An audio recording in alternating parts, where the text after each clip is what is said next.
Muito bem, meus irmãos. Neste ano, nós estamos meditando no Evangelho de Lucas, sob o tema Cristo em nós. E eu convido você a deixar sua Bíblia aberta no Evangelho de Lucas, capítulo 20. A gente vai ler do 20, a gente não vai ler agora. É um texto bem longo, é praticamente um capítulo inteiro, o 20 e o 21.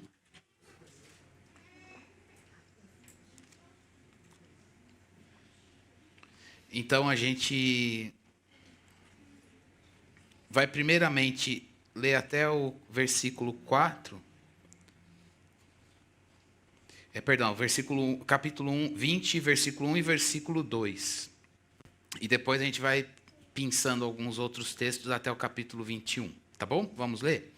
Capítulo 20, versículo 1 e 2, diz assim: Aconteceu que num daqueles dias, estando Jesus a ensinar o povo no templo e a evangelizar, chegaram os principais sacerdotes e os escribas, juntamente com os anciãos, e lhe perguntaram: Diga-nos, com que autoridade você faz essas coisas? Ou quem lhe deu esta autoridade? E aí Jesus respondeu, fica com o seu texto aberto. Vamos orar? Senhor, nós estamos aqui e o Senhor é aquele que conhece nossa mente, o nosso coração. O Senhor é aquele que conhece, ó Deus, tudo que nós temos vivido nestes dias. Senhor Deus, o Senhor tem a nossa vida, todo o conhecimento da nossa vida, e não há nada em nós que o Senhor não conheça. E nós nos expomos a essa onisciência e pedimos, ó Deus, que não apenas isso, mas nós possamos provar, junto com a tua onisciência, a tua voz, falando conosco por meio da palavra. A tua palavra é viva e é dela que precisamos.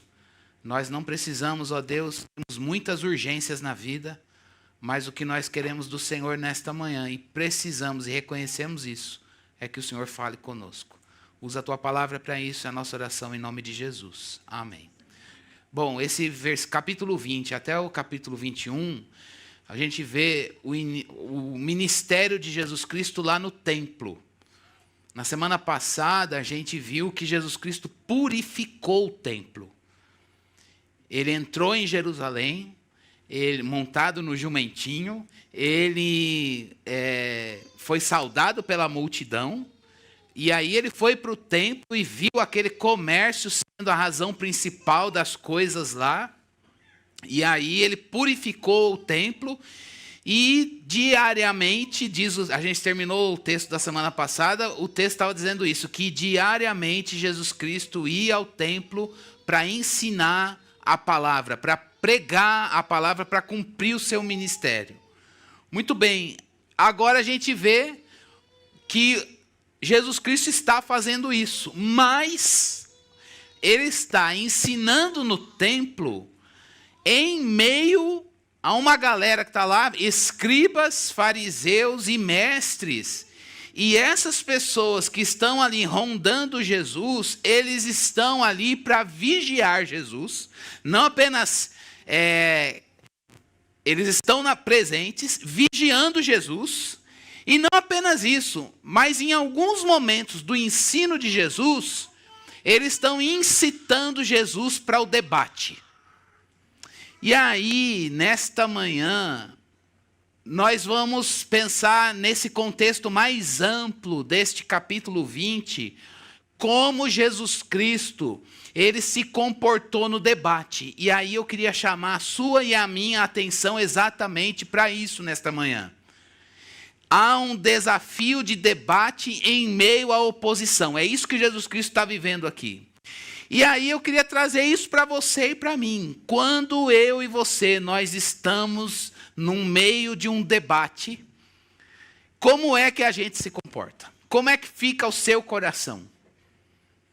Quando você é provocado por alguém, lá no trabalho, na sua família, quando a gente se sente desafiado no casamento, pelos filhos ou com o cônjuge, quando Você está numa situação em que você diz, meu Deus, eu agora vou ter que entrar no debate. Debate aqui não é o debate acadêmico, né? Eu tenho uma tese, o outro pensa diferente, vamos discutir e ver prós e contras. Não é isso. É aquele debate em que você é incitado a falar com ira. E aí eu queria que a gente pensasse hoje, à luz da ação de Jesus Cristo, como que o Espírito de Deus pode trazer graça para a nossa comunicação. A palavra é essa. Jesus estava incitado na discussão, provocado, mas ele respondia com graça. Ele recebia provocação, talvez ira, a gente não tem... a gente tem aqui a descrição de que pessoas estavam ali para provocar Jesus, debater com ele, incitá-lo para ver se ele falava alguma coisa errada ou para ver se ele saía da graça e pecava na sua comunicação. Então, o sermão de hoje, ele vai mostrar para mim e para você o nosso desafio do debate. Se a gente vai olhar a postura de Jesus e a postura dos líderes judeus. E aí o olhar é com quem eu me identifico. Com quem você se identifica quando você é provocado. E aí eu queria fazer algumas perguntas para você e para mim. Você sabe ouvir quando alguém está provocando você? Ou quando alguém chega para conversar, você sabe ouvir? Você também, nesses momentos de debate, você sabe falar com graça? Vamos colocar com graça em tudo. Você sabe ouvir com graça? Você sabe falar com graça? Você quer no debate vencer sempre? Será que eu quero no debate vencer sempre? A nossa fala nas discussões reflete a graça de Deus como Jesus vai mostrar para a gente no texto? Ou a gente se identifica mais com os líderes judeus que estão ali para... eu vou vencer no debate, eu quero vencer. Ele vai cair no argumento ou na postura. Como que você reage, como eu reajo, quando a gente é desafiado a falar em meio a pessoas que estão declaradamente com hostilidade com você? E aí eu não queria que a gente pensasse nisso numa perspectiva macro. Eu queria que a gente pensasse, você é marido, quando você está irritado e a tua mulher vem e quer falar com você, você fala, meu Deus. Ou você é mulher e o seu marido não fez o que ele teria que ter feito, e você está ali a ponto de se riscar o fósforo. Às vezes a gente até quer que o fósforo seja riscado para a gente explodir, não é implodir, a gente quer explodir. Você que é pai e seu filho te desafia o tempo todo na autoridade. Você que nas relações mais amplas, na igreja, tem algum irmão que te apurrinha. Você está no limite com pessoas. Talvez você esteja no limite comigo, ou eu não estou no limite com vocês. Mas talvez você esteja aqui hoje e a sua comunicação, ela rompeu com a graça de Deus. Hoje, Deus vai buscar as ovelhas perdidas e trazer. Vamos voltar a comunicar com graça. Graça de Deus, conforme o Evangelho, olhando para Jesus. Talvez você olhe para as atitudes de Jesus e diga, mas eu não sou ele. Pois o Espírito de Deus, na linguagem de Paulo, o Espírito de Cristo habita em você. E quanto mais cheio do Espírito Santo, mais comunicação com graça você vai manifestar. Irmãos, eu quero que a gente entenda essa agenda do Espírito de Deus hoje. Eu queria que a igreja estivesse lotada.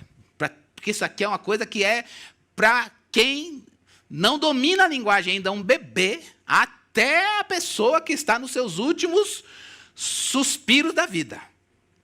A gente precisa aprender a comunicar com graça. E é isso que o Espírito de Deus quer trabalhar. Eu tenho 3 pontinhos, é uma violência, eu já vou pedir perdão. Porque o texto é enorme, eu vou salpicar. Isso não se faz. Então, vocês me perdoem, mas eu vou salpicar. E depois fica o compromisso seu de ler tudo e ver cada atitude graciosa, cheia do Espírito Santo de Jesus. E é para você olhar e não só admirar Jesus, ver nele um exemplo. É para você entender que é isso que o Espírito de Deus quer avivar a sua vida e a minha vida, para que a gente comunique nas nossas relações cotidianas com graça de Deus. E ao final eu tenho uma indicação de livro porque eu acredito na soberania de Deus e soberanamente o Senhor trouxe esse livro nesses últimos 15 dias e não era a agenda, assim, é quando Deus casa a vida com a agenda do púlpito. Isso é muito importante para a gente crescer na nossa graça de Deus, na nossa comunicação graciosa. Então, os desafios que o público lançava para Jesus diz respeito. Por que aqueles mestres estão ali no templo e lançando desafios para Jesus? Porque era uma prática comum antigamente. E para você ser confirmado como um bom mestre, a tua vitória dependia muito da tua fala e a tua postura no debate. Então, eles sabiam, olha como era espinhoso o ministério de Jesus aqui. Ele está lá, diz o texto, para evangelizar e ensinar.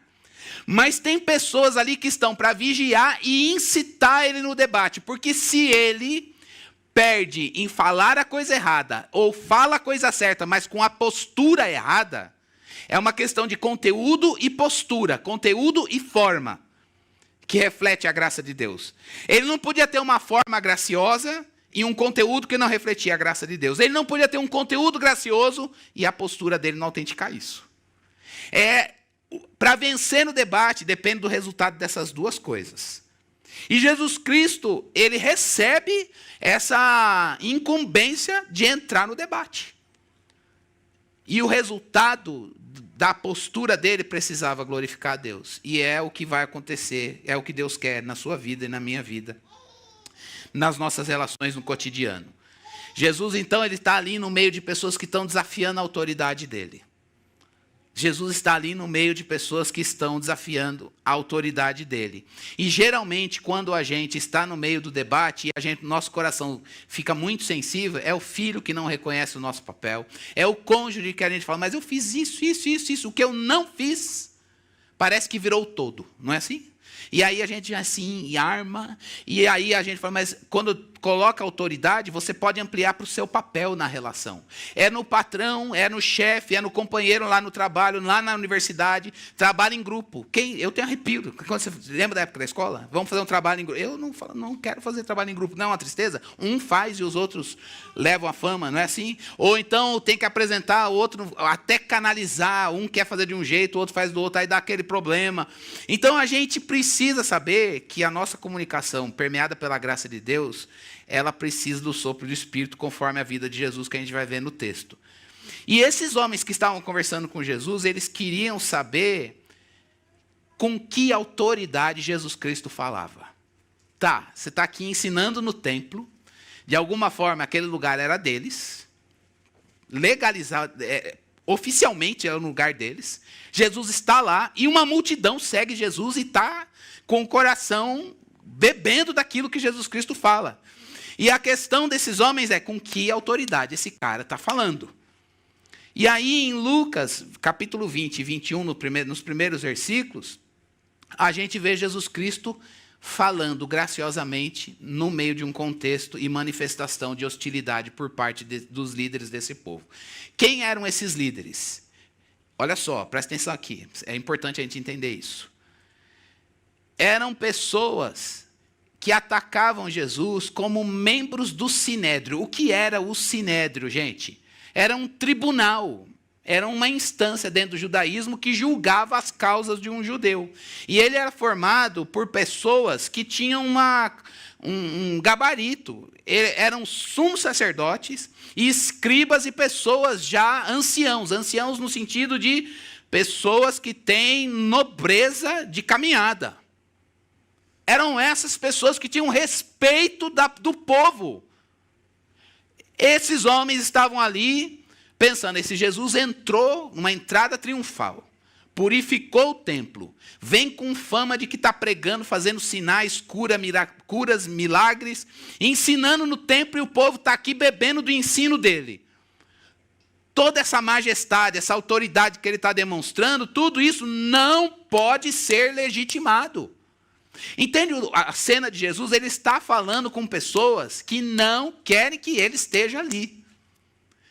Como você fica quando você está num lugar, numa situação de comunicação, no seu casamento, com o seu filho, na igreja, no trabalho, nos estudos. E você sabe que Deus te colocou naquela posição, você está ali pela vontade de Deus, e você lida com pessoas que não querem que você esteja lá, naquele momento.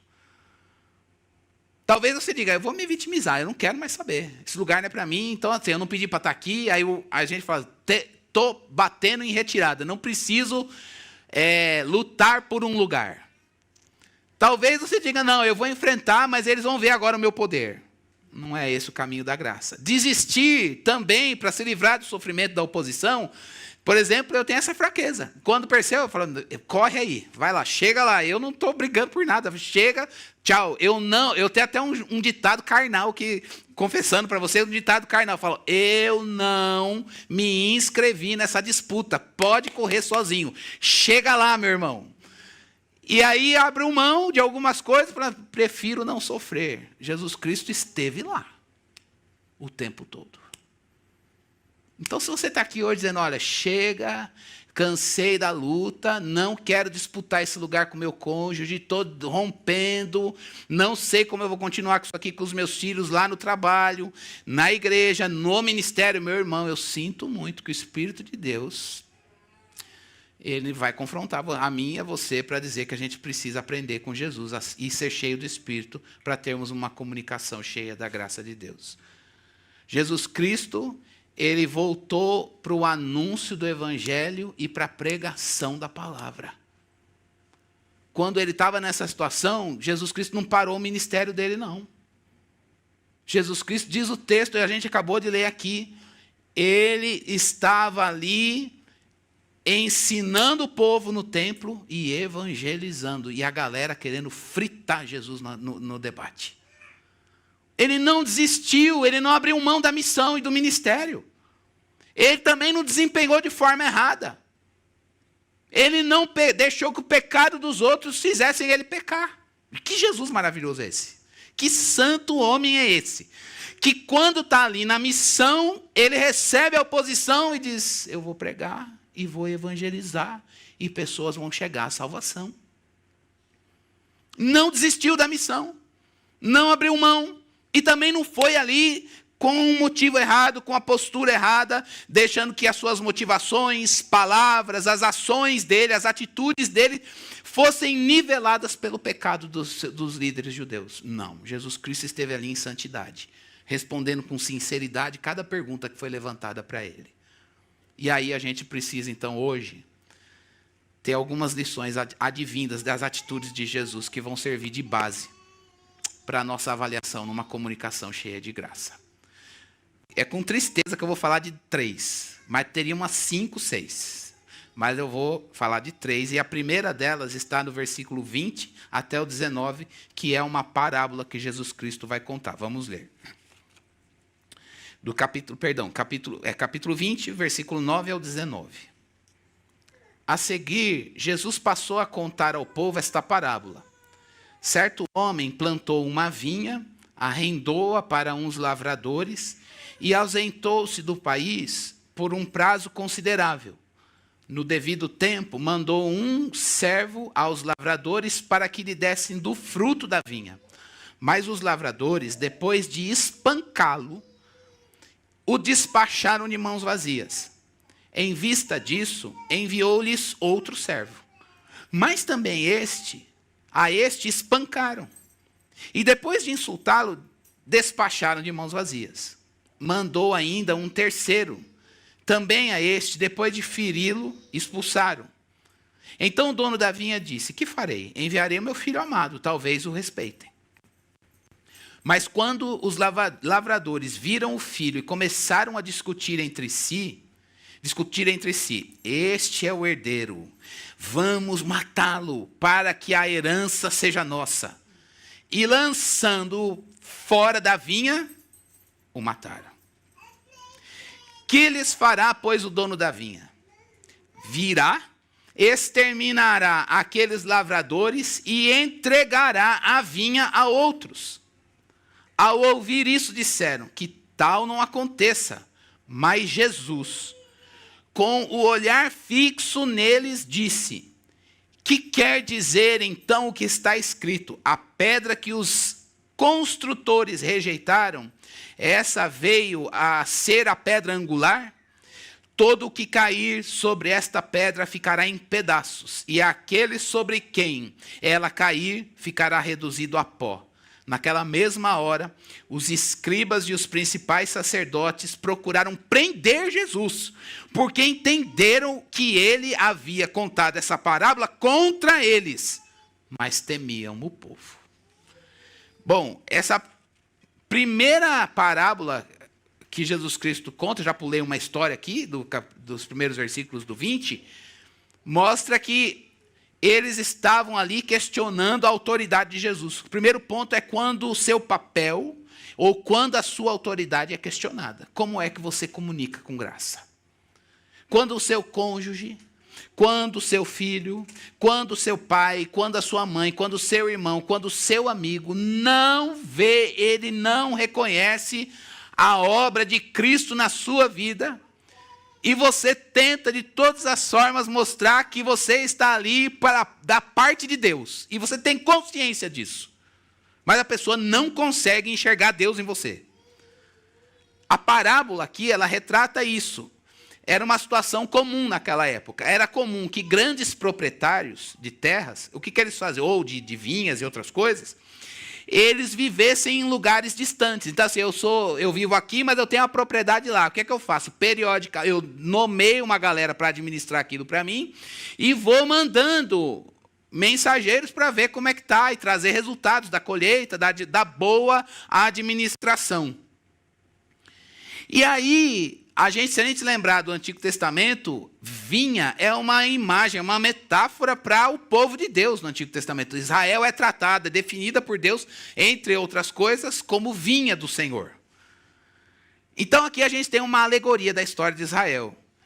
Deus, ao longo do Antigo Testamento, foi mandando seus mensageiros para Israel, para cuidarem das coisas dele, e a resposta, o que acontecia com cada mensageiro que Deus ia mandando? Eles eram rejeitados, espancados, ofendidos, feridos e expulsos. Deus fez isso por meio de profetas ao longo do Antigo Testamento e culminou com quem? O Filho amado.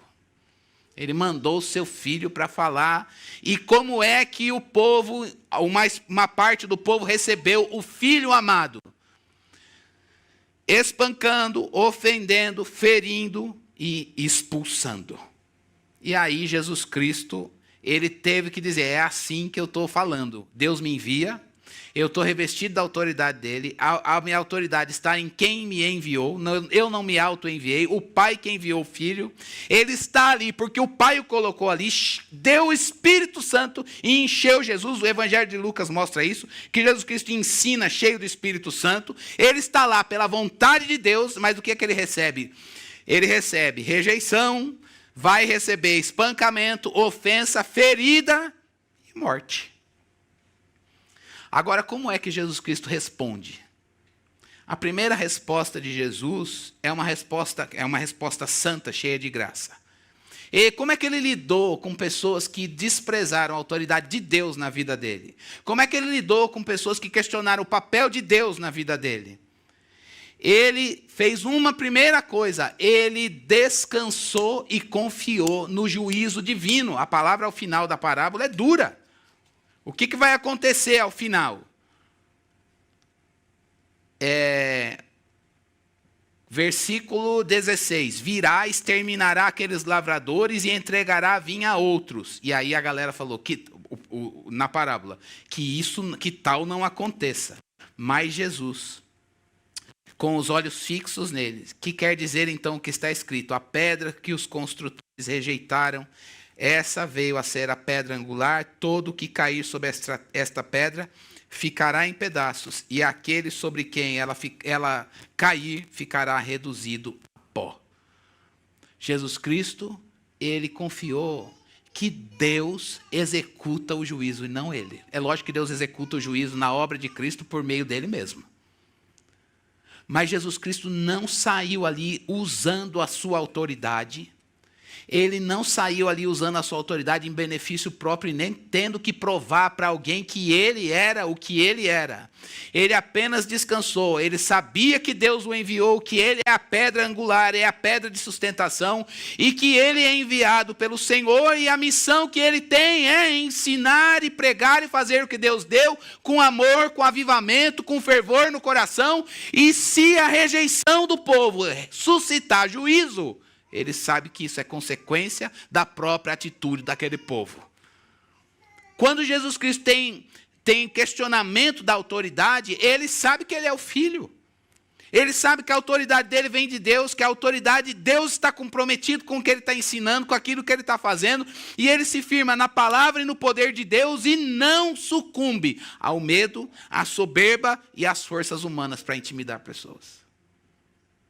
E aí, meus irmãos, esse primeiro ponto é, se questionam o lugar ou a missão que o Senhor colocou a gente nas nossas questões ordinárias, no trabalho. Eu vou ser bem de vida cristã aqui. Se você sabe que o lugar que você está foi porta que Deus abriu, linguagem que a gente usa, Deus abriu uma porta miraculosa e me deixou essa porta aberta, foi o Senhor que me colocou lá. Pois quero que você pense. Se nessa porta que o Senhor abriu, e nesse lugar que Ele te colocou, quando o seu papel como enviado de Deus, posto ali por Ele, for questionado, como você vai reagir? É a certeza de que isso veio de Deus que vai fazer você descansar e dizer, eu vou só fazer o que Deus me deu para fazer. Cargo na igreja. Lógico que vai ter levante. Interno, externo, pressão de cima, pressão de fora, pressão interna de você mesmo. Mas Jesus Cristo está ali com o coração resoluto. Aliás, o Evangelho de Lucas mostra isso. Quando ele estava lá no seu ministério, lá na Galileia, ele decidiu com o coração resoluto ir para Jerusalém, mesmo sabendo o que lhe aconteceria lá, lidando com toda a oposição. Esse primeiro ponto é cuidado para você não abrir mão da missão que Deus colocou na tua vida quando questionam a vontade de Deus naquilo que você está fazendo. Ah, mas é porque você fala isso porque não foi o seu marido, não foi a sua mulher. Eu sei que às vezes as palavras das pessoas mais próximas chegam mais fundo na dor e incitam a gente na mágoa e na ira. Mas isso não anula e não se sobrepõe à voz de Deus que te chamou para ser líder no teu lar, mãe para os seus filhos, funcionário naquela empresa, servo na obra de Deus, irmão deste irmão seu em Cristo Jesus. Hoje a gente precisa olhar para Jesus com uma resposta cheia de graça e dizer, ele não sucumbiu a palavras de medo, à ameaça, à soberba e às forças humanas para intimidar nenhum deles. Ele apenas pregou o evangelho e disse, vai ter juízo para aquele que resistir à autoridade de Deus, mas isso é plano do Senhor, é Ele que vai executar. Será que hoje, eu e você, não estamos pensando em desistir de algum papel que o Senhor, graça e soberanamente, nos deu, nas nossas relações, nas coisas que o Senhor colocou? Será que alguma coisa hoje você olha e diz, meu Deus, isso aqui já foi um testemunho e hoje é um fardo? Meu casamento foi uma bênção, Deus mandou, preparou e tal, mas hoje eu já não sei o que eu faço com isso. Meu filho, pedi tanto, agora o Senhor deu, não sei como é que cuida, porque é só luta, problema, é só ira, discussão e problema. Deus não mudou no chamado e na vocação que Ele deu para você e para mim e para nós. E hoje a gente precisa saber lidar com as estações. E às vezes uma delas são estações de levante, de oposição, de lutas, problemas. E aí a sua carne não vai conseguir. É cheio do Espírito. Para que a gente lide com a oposição, questionamento dos outros sobre o papel do Senhor na nossa vida, com temor, dizendo, Deus, eu não vou ficar aqui porque eu quero provar alguma coisa para alguém, eu estou aqui em obediência ao Senhor, em temor ao Senhor, em saber que a hora que o Senhor não me quiser mais, o Senhor é que me tira, não em coisas que Deus não vai tirar. Casamento é para sempre, pai, filho, para sempre. Mas às vezes lá no seu trabalho pode ser que chegue um momento que Deus, agora eu não quero mais, tem outra coisa, e está tudo certo. Há momentos em que Deus muda muda os lugares. Mas, meus irmãos, hoje como é que você vai permanecer? Como é que você vai ficar quando você está lidando com pessoas que vivem o tempo inteiro questionando a autoridade e o papel que Deus deu para você?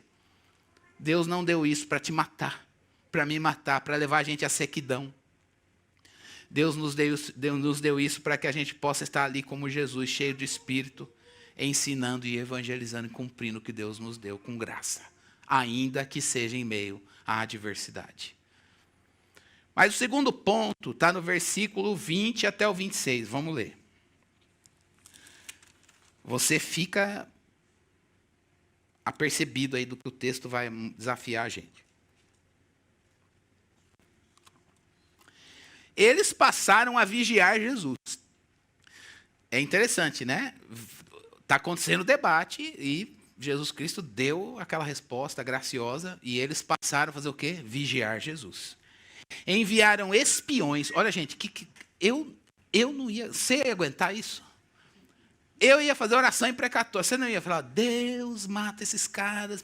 Ou então, por que é que o Senhor me deixa ver? Eu faço tudo certinho, a tua vontade. O Senhor só me manda espião, gente que me vigia.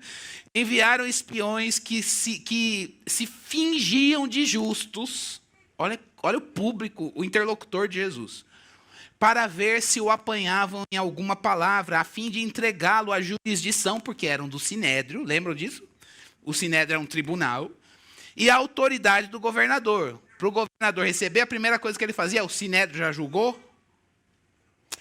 Então lhe perguntaram, mestre, sabemos que o Senhor fala e ensina corretamente, e não se deixa levar pela aparência das pessoas, mas ensina o caminho de Deus segundo a verdade. É lícito pagar imposto a César ou não? Mas Jesus, percebendo a artimanha deles, respondeu, mostrem-me um denário, de quem é a figura e a inscrição? Eles responderam, de César. Então Jesus lhes disse, pois deem a César o que é de César e a Deus o que é de Deus. Não puderam apanhá-lo em palavra alguma diante do povo, e admirados de sua resposta, calaram-se. Segunda situação de comunicação aqui que incita a gente no pecado é quando você tem que lidar com uma fala astuta. Vocês viram? Jesus percebeu a maquinação deles. E você sabe que a pessoa está com astúcia. Você fala assim, eles vieram para Jesus chamando Jesus do quê? Mestre. Mas Jesus sabia que não é esse o reconhecimento do coração deles. E aí, eles receberam um elogio hipócrita. Você já lidou com situações assim, que uma pessoa está falando com você e te elogiando de uma maneira hipócrita, e você sabe que aquilo não é santo. Às vezes é uma ironia assumida. Olha, gente, quando você recebe uma fala irônica, mas às vezes não chega na ironia, é um passo antes. É aquele momento que você... Isso daqui é um elogio astuto e hipócrita. Aquilo que essas pessoas estavam fazendo... E eles não conseguiram, no primeiro embate, pela via oficial, o que eles fizeram? Vão mudar a estratégia. Qual vai ser a estratégia? Vamos seguir pela astúcia. E nessa astúcia, a gente vai aparentar que a gente vai ter aprendizado com o mestre. Fale que nós vamos te ouvir. E aí alguns desses ouvintes, observadores, eles foram enviados lá para Jesus para perguntar, fazer essas perguntas capciosas para Jesus.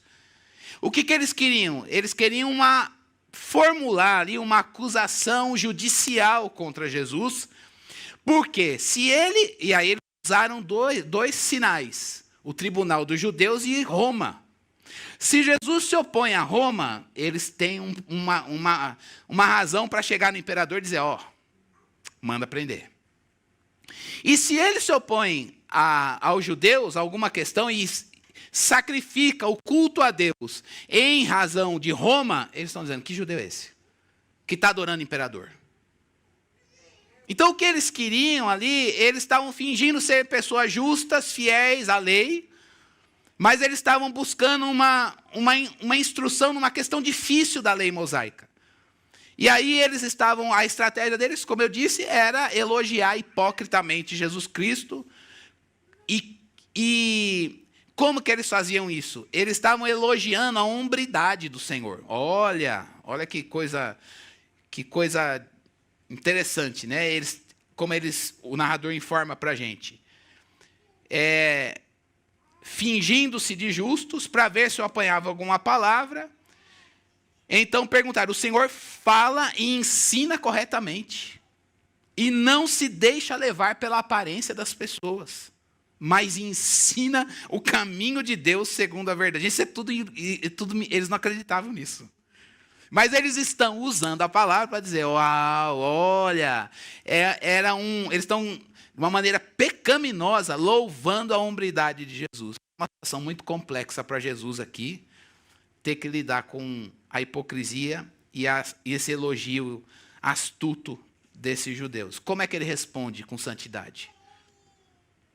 Antes da gente pensar, pensemos na gravidade disso. Se você convive com pessoas falsas, lá no seu trabalho, lá na universidade, na escola, na família, está chegando Natal e você fala: meu Deus, vou juntar com aquela ala da família. Talvez você esteja assim, e não é motivo para você falar disso com pecado, não. Senhor, não acredito que o Senhor... Gente, quando a gente fala, né, quando Deus casa, une as famílias, pois... E aí você fala: Senhor, isso vai me exercitar na santidade de Jesus. Se você é o único crente na família, e você está chegando o Natal e o Ano Novo, e o povo vai vir fumando em cima de você por causa da tua fé. Vão vir tecendo elogios irônicos ao Evangelho, a Jesus na tua vida. E aí você sabe: Senhor, eu sou o único crente na família. Talvez esse seja o seu fardo. Talvez você tenha que lidar com pessoas de dentro da sua própria casa que virou uma chave no pecado e só está despejando ironia para cima de você. Momento de rebeldia de filho. Isso acontece na casa de crente, viu? Isso acontece, às vezes, na casa de crente. Ou rebeldia dos pais ou do irmão. E você fala: meu Deus, eu não aguento mais lidar com a ironia e a afronta declarada de pessoas que pegam uma coisa que é pura e santa na minha vida e colocam aquilo como uma coisa banalizada e usam aquilo para me fazer pecar. Já passou por situações assim? Que você testemunha Cristo e o diabo usa a carne de pessoas para dizer: quer dizer que você não participa dessas coisas? Pois é agora que a gente vai usar isso contra você. Se você está no meio disso, olhe para Jesus e veja como ele respondeu com santidade e graça, e é isso que o Espírito de Deus quer fazer na sua vida e na minha vida. Jesus Cristo respondeu com franqueza e amor pela verdade, pelo Evangelho, pela palavra. Jesus Cristo não deixou que a zombaria do que é santo... Gente, isso é muito sério, quando alguém zomba do que é santo na tua vida. Ele não deixou que a zombaria do que é santo fizesse ele abrir mão do amor pela palavra, abrir mão do amor pela verdade. E é isso que o Espírito de Deus quer fazer na sua vida e na minha vida.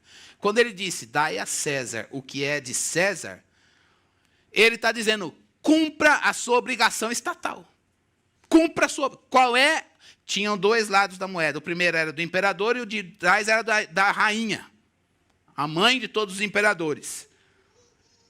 Ele está tendo uma resposta equilibrada entre o dever que você tem perante as autoridades que foram instituídas por Deus, mas, sobretudo, perante Deus. Quando ele diz: dai a Deus o que é de Deus, ele está dizendo: você cumpra suas obrigações com as autoridades, mas não se esqueça de honrar Deus no lugar que ele tem na sua vida. Isso é uma resposta cheia de graça. O lugar dele, na minha vida, ninguém tira. Eu vou defender a palavra do Senhor. Esse é um desafio para mim e para você. Sempre que a gente recebe um elogio hipócrita ou uma palavra com astúcia, o diabo usa isso para fazer a gente: será que vale a pena mesmo eu amar meu inimigo? Não sei se você já parou para alguém que você sabe que você zelou: vou amar a Deus sobre todas as coisas. E aí vem uma oferta para você trocar o amor de Deus sobre todas as coisas por uma coisa momentânea e passageira. Quando você confessa, assume publicamente, não, a Bíblia diz que eu tenho que amar aquele que me odeia, pois eu decidi aprender esse amor de Deus. E aí essa própria pessoa, incitada pelo diabo, diz, agora eu quero ver. Você não diz que ama a Deus, por amar a Deus, ama aquele que te odeia? Pois bem, eu vou te odiar, quero ver você amar. Eu não sei se você já teve essa afronta declarada, é isso que Jesus Cristo está recebendo aqui. E aí, a pergunta é como você e eu, a gente responde. O Evangelho não autorizou você a desistir dessa situação. O Evangelho diz que você vai enfrentar. Amando a verdade, amando a palavra. O seu coração em consagração para Deus. Dizendo, Deus, podem zombar, mas eu vou amar o Senhor. A Bíblia diz que é para amar o inimigo, pois eu vou ver graça e valor, bênção de Deus em amar o meu inimigo. A Bíblia diz que é para lançar a ansiedade, pois eu vou lançar a minha ansiedade. Eu não sei se você... Eu lembro que uma situação com um dos meus filhos, a gente sempre ensinando em situações de dificuldade, primeiro esgotar os recursos da graça. Eu sei, meus filhos são de Deus, um presente, mas estão em processo, assim como eu, você, todo mundo, né? Mas eu lembro de uma cena em que um deles, a gente estava numa situação de dificuldade, e falei, vamos orar. E aí ele disse, não vai adiantar. Dizendo assim, plano B. E o plano B é aqui e agora. Esquece. Deus não vai fazer. Deus não vai fazer.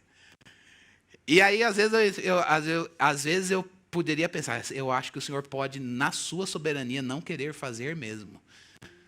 E às vezes, naquele momento, eu lembro numa dessas, eu quis orar e dizer assim, seu filho de Adão, sem vergonha, você vai conhecer o poder dele. E aí a minha vontade é, manda fogo do céu, abre a porta, prova para ele que o Senhor é Deus. Deus não prova.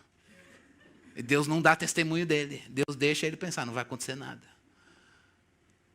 E aí a gente tem que continuar com amor, e amor pela verdade, crendo que a palavra de Deus é viva e eficaz, e que na hora certa, Deus vai manifestar aquilo que está na palavra, nos caminhos soberanos dele, e colocar aquela criança no lugar que ela tem que estar diante do seu Criador. Por isso, meus irmãos, se alguém está questionando o Evangelho, uma coisa que é muito cara para você, e ela está zombando disso. E ela está fazendo isso com ironia. Que o nosso coração esteja no Senhor nessa manhã. Para dizer, Deus, eu não vou ficar cínico do Evangelho. Eu não vou ficar cínico da palavra. Ela é a verdade. O que o Senhor disse, ainda que os meus olhos não vejam, ainda que esteja na boca de carnais, para ser alvo de zombaria. A hombridade de Jesus estava na boca de carnais para ser alvo de zombaria. Pois ele manifestou amor pela verdade. É isso que o Espírito de Deus quer fazer na minha vida, na sua vida. Terceira e última lição está no capítulo 21, versículo 1, 2, 3 e 4. Essa é só para a gente ler e orar.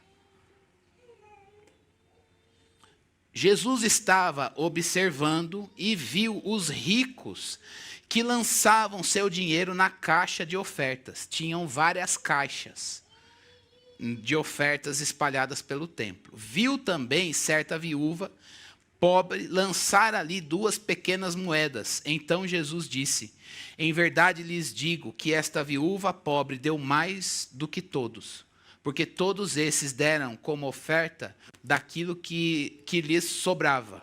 Esta, porém, da sua pobreza, deu tudo o que possuía, todo o seu sustento. Eu sei que esse texto é muito usado à parte para falar do momento da contribuição. Mas vamos juntar ele nesse pacote. Jesus está lá no templo. É um debate atrás do outro. Vai falando, agora vem outra situação. Já pulei algumas aqui. E aí, ao final do dia, no momento da contribuição, ele vê os ricos indo lá e vê uma viúva pobre dar o que ela tinha. E aí, ele termina o dia, o debate, com essa lição. Todos eles deram o que sobrou. Essa mulher, ela deu o que possuía. O que isso tem a ver? Não vamos falar de oferta aqui. O que isso tem a ver com a dinâmica da comunicação graciosa? Jesus aqui, ele está elogiando, o ponto que eu quero deixar para o nosso coração é que Deus, Ele julga na sua comunicação graciosa, na nossa comunicação graciosa, Ele julga a nossa ação com base no nosso coração. De tudo que a gente vai falar ou vai se calar, avalie o seu coração. De tudo que você vai fazer ou de tudo que você vai deixar de fazer, avalie o seu coração. Deus não está julgando em primeiro lugar o que a gente fala ou se cala, ou o que a gente faz ou deixa de fazer. Ele avalia o que leva a gente a falar ou não falar, a fazer ou não fazer. É o nosso coração. Ele olha aqui dentro. Ele julga a nossa ação com base no nosso coração. Jesus Cristo viu no coração daquela mulher um coração mais rico do que a dádiva. Aquela viúva, ela ofertou algo que monetariamente não tinha muito valor. Mas ela deu o sustento dela de um dia. Então, a confiança dela era maior do que... a confiança dela, assim, o zelo pelas coisas de Deus era maior do que a preocupação dela com a imagem ou com o futuro.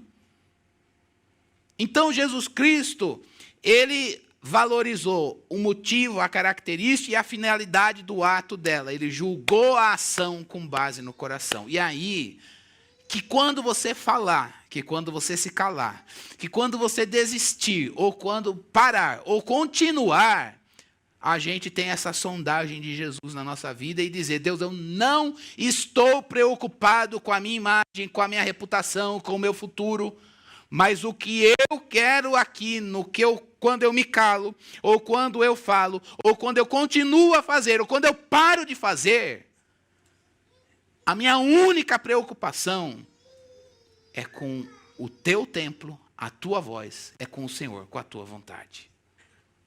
E assim, meus irmãos, a gente vai aprender a lidar com a afronta, sem chegar no final da guerra ou do debate, extremamente amargo.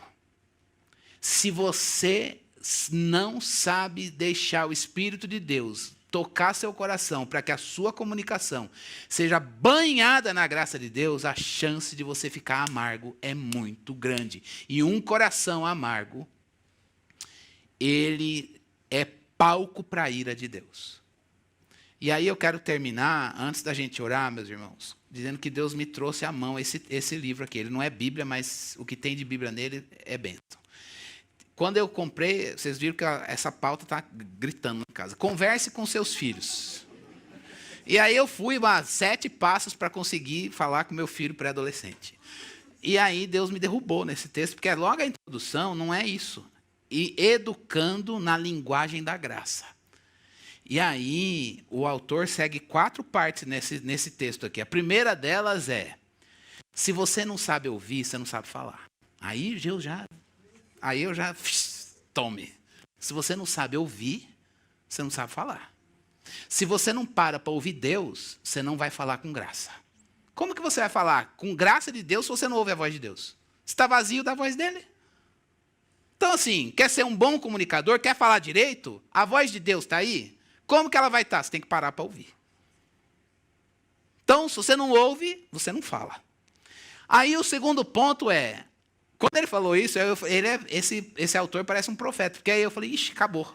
Porque o histórico da desgraça era maior do que o que tem de futuro pela frente. Aí ele fala, mas se você, quando eu falo isso, olhou para a sua vida, sua história de comunicação, e viu que você fez mais estragos e que não pode arrumar, calma, há esperança. Aí o capítulo 2, a parte 2 é isso.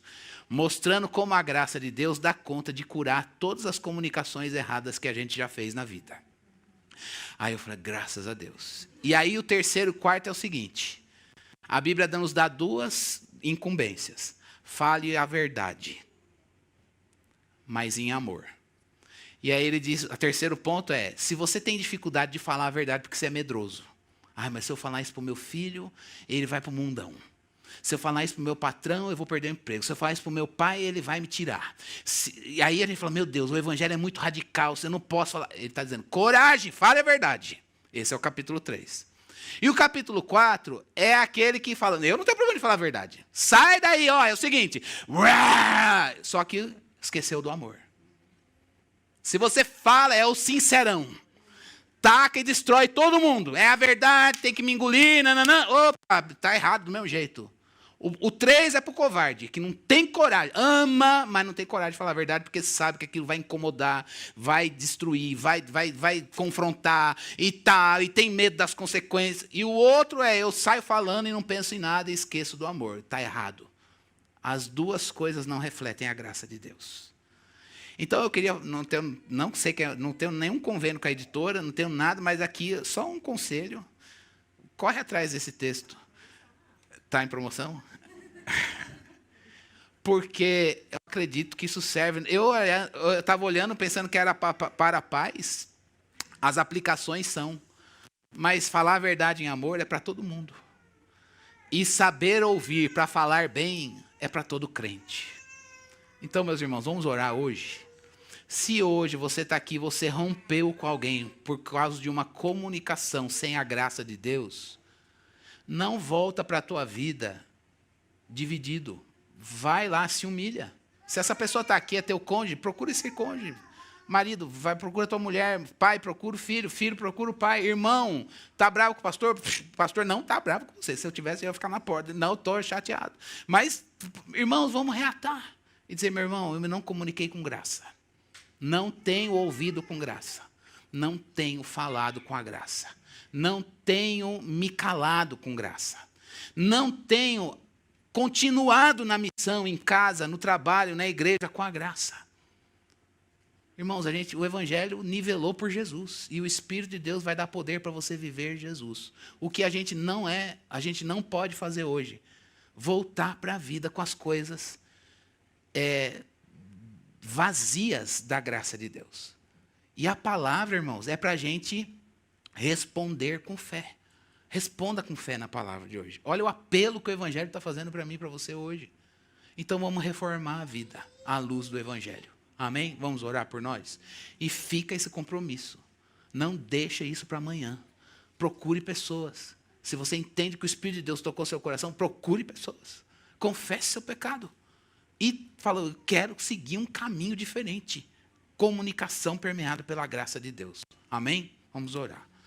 Senhor, nós ouvimos. Que bom que nós te ouvimos. E que bom que o Senhor fala. Se nós te ouvimos, o mérito é todo teu. Porque o Senhor trouxe ouvidos abertos para pessoas que às vezes são surdas. Eu me coloco no meio delas. A gente fica na nossa surdez, das nossas questões, das nossas urgências, das coisas que são importantes para nós, e a gente não para te ouvir. Meu Deus, se a gente não te ouve, como que a gente vai falar cheio de graça? Que nesta manhã o Senhor nos faça voltar para o primeiro ponto, bons ouvintes. Ouvintes da voz de Deus. A tua voz, ela muda as coisas dentro da gente. Se tem irmãos meus aqui que não estão aqui, escutam a palavra, mas não conseguem te ouvir. Se eu sou um deles, tem misericórdia de nós. Se a gente semanalmente está aqui, ouvindo o sermão, mas a gente não recebe a tua voz. Muda isso, Deus. Muda isso. Se tem irmãos meus em casa, Senhor, que estão lá, semanalmente, na vida devocional, diariamente na leitura bíblica, mas é só a leitura, e não há escuta, não há, ó Deus, armazenamento da palavra no coração. Senhor, a nossa comunicação está fadada à carnalidade. Tem misericórdia de nós, tem misericórdia de mim. Muda isso, Senhor. Que a nossa comunicação seja graciosa, cheia do Espírito. Que ela promova a edificação. Que a gente se ire e não peque. Que a gente deixe de lado toda a malícia, toda a gritaria, todo o ciúme, toda a inveja, toda a ira, toda a cólera, Senhor Deus. E que no lugar disso tudo hajam ações de graças. E que a gente fale entre nós com salmos e hinos e cânticos espirituais, e assim a gente seja cheio do Espírito. E uma vez cheio do Espírito, a gente se sujeita um ao outro no temor de Cristo. E uma vez se sujeitando um ao outro, o marido ama como Cristo, a mulher, ó Deus, se submete como a igreja. O pai não irrita o filho obedece, Senhor Deus, com temor. O patrão, o Senhor, não abusa do servo, o servo trabalha tendo o Senhor como motivação. Tudo isso é obra do teu Espírito em nós, obra da escuta da tua voz. Senhor, que a cada sermão, a cada estudo bíblico, a cada devocional diário, Senhor Deus, haja escuta da tua voz. Se há algo que impede a gente, a nossa carne, a agitação, a ansiedade tem impedido a gente de te ouvir, Senhor, nós pedimos que isso seja transformado, isso seja mudado pela tua graça em nós, ó Deus. Meu Deus, nós pedimos que o Senhor nos faça, Senhor Deus, saber lidar, ó Deus, com situações difíceis, de questionamento de papéis, questionamento e desafio da autoridade, em casa, no ministério, na vida cristã, no trabalho, Senhor Deus, nos estudos, ó Deus, falta de reconhecimento dos homens daquilo que é teu na nossa vida, Senhor Deus, que o nosso coração saiba lidar com isso, com a graça de Deus. Enche-nos do teu Espírito, Senhor. Enche-nos do teu Espírito para que a gente seja como Jesus na nossa comunicação. É a nossa oração no nome dele. Amém.